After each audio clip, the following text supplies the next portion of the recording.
Bismillahirrahmanirrahim. Qala ma'alif wa rasulullah innahu anallah, bahwasanya akulah Allah. Itu Allah Ta'ala pun tu sebut dalam Quran.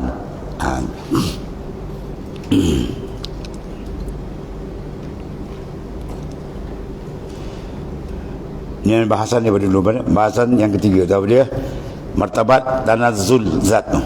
Itu martabat wahidiyah. Namanya itu adalah zahir padanya segala sifat dan asma. Ya, ni cara pemandangan arif billah. Cara-cara dibawa dengan mentafsirkan akan barang yang ada itu mujmal pada hadrat wahdah, hadrat ketunggalan tu. Dan pada hadrat wahidiyah ini hasilnya khitab, iaitu ditujukan dengan ini dengan firman Ta'ala innahu anallah, bahawasanya akulah Allah. Jadi bermula sebab diperolehi khitab, mana tuju dengan kalam yang qadim pada hadrat wahidiyah, kerana diperoleh yang dikhitab, yang dituju dengan dia itulah alam sifat dan juga asma. Ya, dia memandang kepada sifat dan asma. Ini semua benda jenis syuhud tentang ni, pandangan dalam dia dibuka oleh Ta'ala. Itu kedudukan dia. Bermula segala martabat yang tiga yang telah terdahulu, sekaliannya dipanggil qadimun. Ya, bermula dikendaki dengan tanazzul zat itu, iaitu terdahulu dan terkemudian. Dengan apa? Dibangsakan pada akal jua. Ya, ada takadum dan ta'akhur, iaitu dipanggil amrun i'tibari, bukan dengan bangsa kepada zaman, tidak. Ya,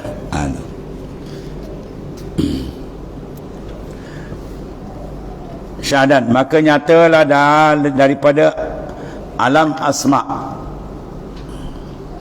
dan sifat itu apa dia, roh Nabi besar kita Muhammad sallallahu alaihi wasallam, yang ia dipanggil mujmal pada hadrat wahdah, pada makam memandang ketunggalan Allah Ta'ala wahdah tu.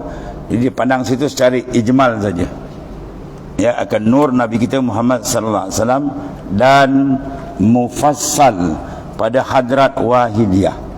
Bila wahidiyah dia dapat kita ke bawah, dan wahid yang tunggal, ya, dia mentafsirkan kewahidan Ta'ala segala makhluk ni kepada alam syahadah luar. Jadi ini dipanggil ialah awal daripada segala mungkinat yang dizahirkan dalam nur Rasulullah SAW. Hadrat mahabbah, seperti mana firman Ta'ala kuntu kanzan makhfiyan fa ahbabtu an u'rafah fa khalaqtul khalqah liya'rifani. Kuntu kanzan makhfiyan, adalah aku perbendaraan yang tersimpan, maka kasih aku akan dikenal orang. Fa ahbabtu an u'rafah, aku kasih aku dikenal, ya, maka ku jadikan akan makhluk. Fa khalaqtu al khalq, aku jadikan akan makhluk ini, ya. Itulah nur Nabi kita Muhammad SAW, supaya mengenal ia akan laku. Jadi Allah jadikan awal ialah nur Nabi SAW. Jadi tujuan Allah jadikan apa? Hikmah dia, bukan tujuan makna berhajat, tak. Ya, supaya kita mengenali dia. Sebab Allah kasih ia dikenali. Jadi motif sebenar kita ke dunia ialah mengenali. Sebab bila benar kenal Tuhan, dia akan cantik membawa syariat Allah Ta'ala, ya, dia pergi arah tu nanti. Maka murad dengan dijadikan itu dipanggil apa? Zahirkan. Maka tekala sempurnalah kejadian Nabi besar kita Muhammad SAW kepada alam syahadah luar ni, maka dijadikan daripadanya itu akan segala alam yang lain. Maka adalah ruh Nabi kita SAW, dia panggil bapa segala arwah, ya, dia asal kali. Seperti Nabi Allah Adam, itu dipanggil bapa segala tubuh. Nisbah jasad Nabi Adam, nisbah ruh ila Rasulullah sallallahu alaihi wasallam. Dan sabda Nabi, ana abul arwah wa Adam abul bashar, ya, aku adalah bapa segala ruh, dan Nabi Allah Adam itu bapa segala tubuh. Ya. Dan kata Syekh Abdul Ghani An-Nabulsi Qaddasallahu sirrah di dalam syarah Fususul Hikam, dia kata maka adalah roh segala jasad itu satu jua. Roh segala jasad, dia ada banyak jenis roh kan. Rohul jasmani, rohul rawhani, rohul qudsi, maka ada roh segala jasad itu satu jua hakikatnya. Hanya saja berbilang itu napas jua. Yang keluar masuk tu napas ni. Dan napas itulah yang mati. Ya. Sah seh. Bila apa ditarik roh habislah. Napas tu yang mati. Ada pun roh tu dia tak mati. Roh tu tak mati, dia kekal. Dia macam Tuhan, dah kekal arid, sebab dia asal tak ada. Roh tu makhluk. Latifatur rabbaniyah, ruhaniyah. Roh tu dipanggil latifah, benda yang seni, yang halus. Rabbaniyah yang dibangsakan kepada kejadian Tuhan. Mana Tuhan jadikan dia, mana asal dia tak ada jugalah.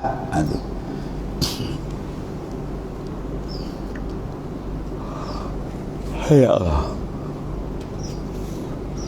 Tetapi adalah Nabi besar kita Muhammad SAW, bapa segala alam dan segala asya dan hayat kehidupan keduanya, kerana ia asal kejadian sekalian alam ini. Maka mesralah ia pada sekalian alam seperti mesra air dengan tumbuhan. Fafham fa innahu muhim. Faham betul, ini sangat penting gitu. Ya. Jadi jadikan daripada nur Nabi SAW.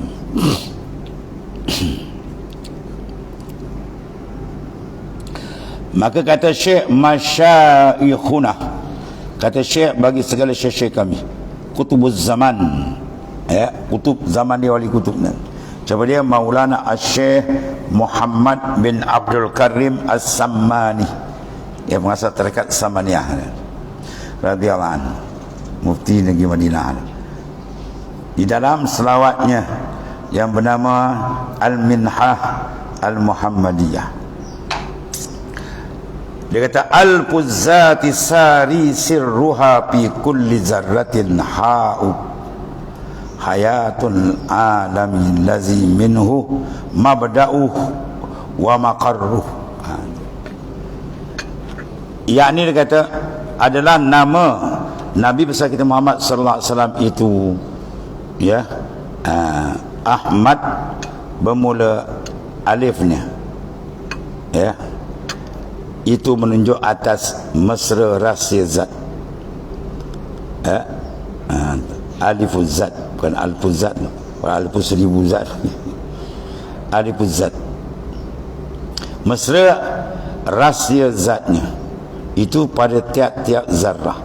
Mana mesra zat maksud apa? Asal kita dari nur, dan segala alam itu, dan haknya, ya, hak Ahmad. Anda kaji huruf ni.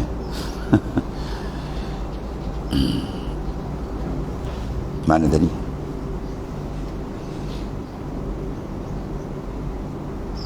Pada tiap-tiap zarat dan alam, dan hak itu adalah menunjukkan ia atas keadaannya itu hayatun, mana hidup, alif hak mim dal, dan kehidupan segala alam itu daripada jua, padanya jua, itu dia, ya, permulaan, dan kepada jua kembali, ya.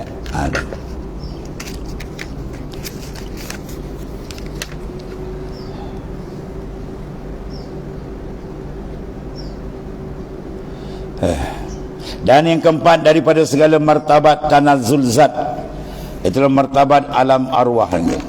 Alam arwah, iaitu sunyi daripada bersusun. Jadi dimulahazahkan ni, para awliya dimulahazahkan akan martabat-martabat ni, ya, untuk mana memantapkan lagi makrifat akidah di hakikat ni. Pandang balik pada sunyi daripada bersusun. Lagi keadaan ni itu terhampar luas, itulah hakikat segala ruh yang zahir ia atas segala zatnya dan sempurnanya. Itu ketiga dipanggil alam. Dan kelimanya martabat tanazzul zat, Oh ya Allah. Iaitu martabat alam misal namanya. Ini nama diberikan alam misal. Artinya itulah segala perkara yang dijadikan berupa yang halus, tiada menerima bahagi lagi. Maka di sini panggil alamul misal. Yang keenam daripada segala martabat tanazul zat ialah martabat alam ajsad. Namanya ialah segala perkara yang dijadikan dah berupa lagi kasar dan menerima bahagi. Itu alam dipanggil martabat alam ajsad. Dan yang ketujuh daripada segala martabat tanazul zat, martabat yang menghimpunkan bagi segala martabat yang enam dahulu, ya, iaitu martabat tajalli dan libas, ya, yang akhir itulah martabat insan namanya. Maka inilah tujuh maratib, tujuh martabat. Bermula yang pertama daripada ialah tiada zuhur, ya, tiada zahir, dan yang enam tinggal daripada itu martabat zuhur. Dan adalah martabat yang ketujuh itu apabila naik makrifat, orang yang mempunyai martabat yang ketujuh itu, dan zahirlah padanya sekalian martabat yang enam dahulu. Ya, bila naik mencecah yang ketujuh, maka dia ditajalikan semua yang enam. Ini semua benda rasa dan pembukaan tadi. Sebab perlu dia apa? Riyadhah. Bila dia berasa terbuka, dia akan tahulah perbahasan. Batu Syekh, ulama besar di Mekah, ya,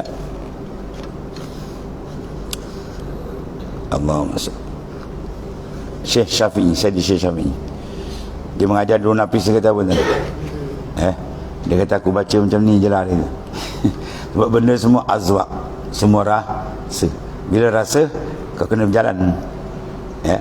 Sekadar kita baca menimba pengetahuan, berjalan akan dapat menimba pengalaman, ya. Dia tak berjalan, mana ada pengalaman. Maka perjalanan ruh pun kita berjalan, lagi banyak berjalan, lagi banyak pengalaman. Itu zahir. Yang ni perjalanan ruhani. Pada kena peringkat seperingkat. Semua ni benda-benda ni bila kita apa? Ditajadikan dalam suluk dan sebagainya. Ada martabat-martabat. Martabat wujud ada ulama pecah 40 lebih ada kan. Ya, ni baru 7 ni. Ya, tu martabat-martabat yang dibuka. Maka ini 7 dia kata ni martabat. Dan adalah martabat yang ketujuh apabila naik makrifat, orang itu mempunyai martabat yang ketujuh ini, dan zahir padanya sekalian martabat yang enam dulu. Dia akan terbuka dahulu serta luas makrifatnya. Maka dikata akan dia insan yang kamil. Yang ini manusia yang sempurna. Melainkan bagi orang yang menghimpunkan akan sifat jalal wal jamal, itulah Nabi besar kita Muhammad sallallahu alaihi wasallam, ya. Kerana inilah menyudahi ia daripada segala nabi. Itu di antara sedikit perbahasan dia.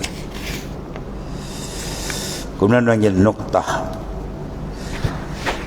Ini satu perkataan yang dimaksudkan dalamnya setelah sudah engkau ketahui daripada sekalian tersebut itu, yakni daripada bahawasanya segala perbuatan itu perbuatan Allah Ta'ala, dan tiada bagi hamba sekali-kali punya perbuatan. Bila kita buat semua ni, tak maksud sini ala wajhu taksir, atau wajah memberi kesan hakikat. Dan segala asma itu sekalian asma Allah Ta'ala, ya, segala nama-nama itu menunjuk pada asma dia, ya. Kaya, ya, dia tunjuk asma dia, nama dia Ghaniyun, itu nama Allah Ta'ala, ya. Dia tunjuk pada asma itu. Qadirun, kuasa, ya, kuasa makhluk, dia menunjuk pada Qadir Allah Ta'ala. Cuma benda ni diproses dengan cara zauq. Hanya yang ada makhluk itu adalah mazhar. Dia semua makhluk dipanggil apa? Mazhar.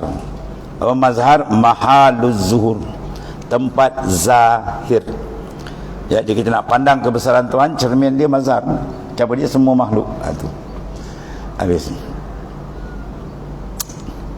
Dan bahawa Nabi besar kita Muhammad sallallahu alaihi wasallam dijadikan daripada nur zat Allah Ta'ala.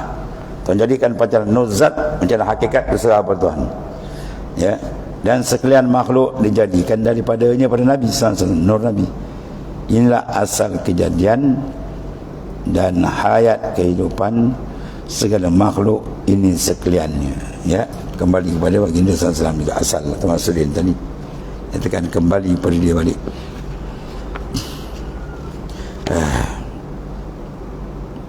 Maka seharusnya bagi orang yang menghendaki ia akan bahawasanya hasil pembendaraan mana anwarun ilahiyatun dan segala khazanah rabbaniyah yang tertaruh di dalam khazanah hati manusia.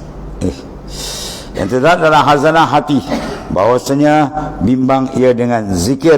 Itu dia kena banyakkan zikir. Banyak zikir dia akan ada suasana perubahan ahwal dia.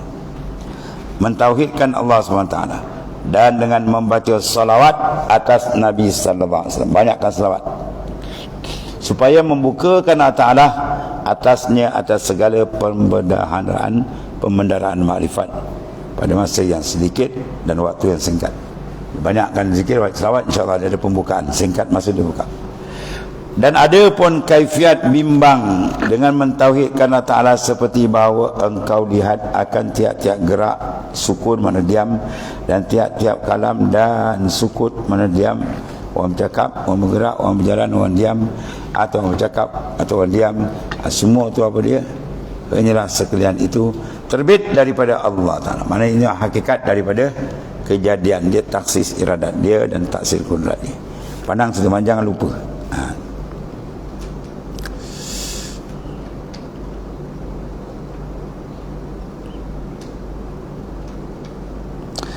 Dan bersungguh-sungguh engkau daripada yang demikian. Sungguh-sungguh fokuskan tuan pada sekalian waktu hingga tahqiqlah engkau ya dengan yang demikian itu dalam maknanya dengan rasa zauq. Mana benda-benda yang dapat tu semua dengan zauqi ya. Tak ada zauq itu ada nampak tarikan tu kena ada dan rasa dia tu kena ada bahawa dia boleh menghilangkan rasa khalqiyah asal makhluk dan kashfin dan ada pembukaan. Sebab dia kata dia istiqamah, dia dapat manis, dia rindu baru dibuka kan. Ni kasfin buka. Dibukakan kalbi dia untuk menghadap pada benda yang tersebut tadi, menunjukkan kebesaran dan keagungan Allah Subhanahu wa taala ya.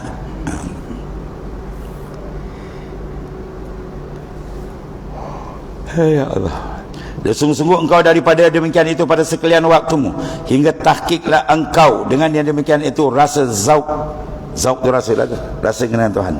Dan kashfin mana kasyaf pembukaan. Inilah bernama tauhidul af'al. Tiada yang berbuat hanyalah Allah Ta'ala. Itu peringkat tauhid af'al. Dirasa dan berasa betul. Sampai kita berjalan terasa dia. Latih kena banyak zikir dan banyak memadamkan pandangan makhluk supaya terbuka benda ni ya. Itu di antara ni doa tu bagus. Allahumma ja'al min ahli tajarrud anil aqwan. Itu semua makna di situ. Habis dia. Maka apabila sempurnalah bagimu demikian itu, masuklah rasa tauhid itu pada pendengaranmu ya. Dan dengan dia dan memang dibuka punya. Itu antara syarat dia lah ya. Habis. Kemudian maka bila sempurnalah wallahu a'lam.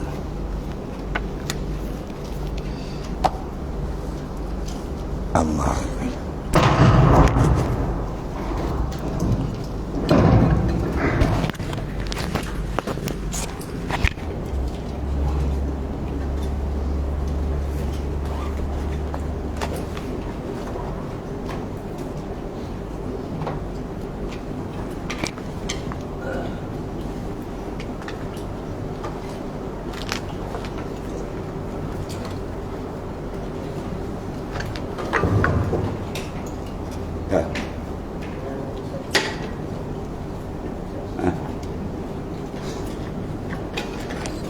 Kemudian lagi umrah nunggu jam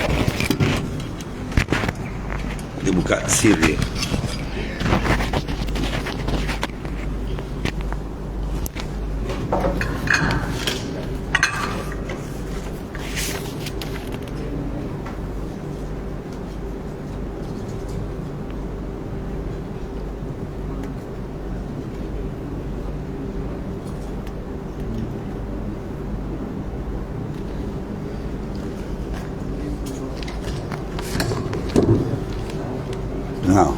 Balik, balik.